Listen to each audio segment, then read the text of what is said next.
You know those days where you're tired, unfocused, or even snappy at people and you can't really explain why? You're gonna blame work or sleep, but most likely it's your breathing. Really basic. You're doing it 20,000 times a day, but if you do it wrong, it's gonna mess up your sleep, your focus, and your mood. And most people, they don't even know that they're doing it wrong.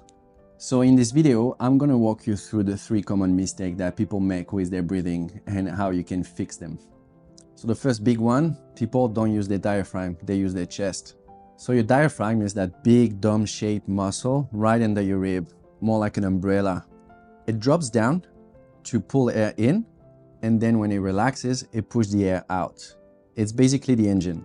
So when it's doing its job, your breath drops slow and your belly moves a bit, even like your ribs as well, flaring out a little bit. It's more like a 360 degrees movement, and your system starts to settle.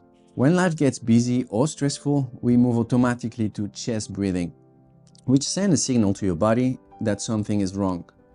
The problem nowadays that most of us, we breathe with our chest, which puts you in that fight or flight mode all day long.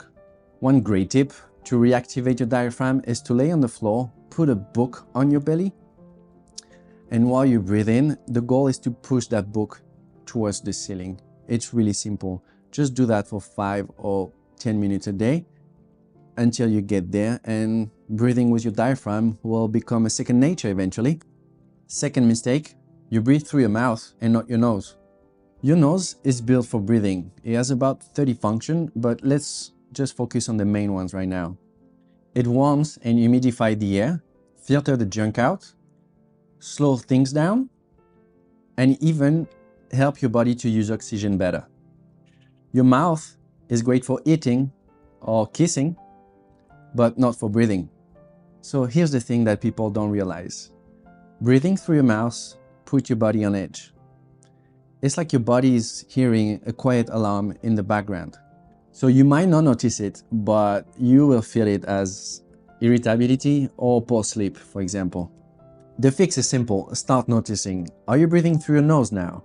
If not, switch. If your nose is plugged, then don't force it. Just practice gentle nasal breathing, and over time it will improve. Third mistake, and this one surprises people, breathing too much. So when we are stressed, anxious, or moving fast through the day, we have that tendency to breathe bigger and quicker than we need.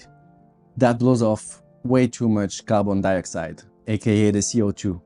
And even though CO2 has a bad rep, you actually need it to deliver the oxygen properly to your brain and your muscle.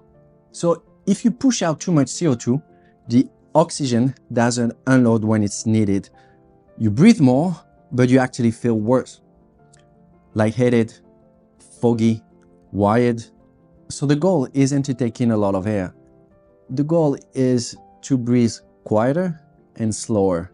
Think about inhale through your nose gently, exhale through your nose a little bit longer than you inhale. Try a couple of those small breaths during the day. For example, if someone is in a room and they can hear you breathe, then it's probably too much. Quiet is calm. A nice cue I like, and I'm sure all of you will remember that one, is LSD breathing. Light, slow, and deep. All right, let's do a quick recap of the 3 common mistakes that I see in my coaching and the people around me. First, you breathe with your chest and not with your diaphragm. Second, you breathe through your mouth and not through your nose. Third, you breathe too much, too often. To help fix that, just start tiny. 1 low, quiet breath before you open an email. 2 soft exhale while the coffee pours. Mouth closed on your commute. Just keep it nasal. Stack all these little reps and your nervous system will start to trust you again. You get 20,000 chances a day to reconnect with yourself.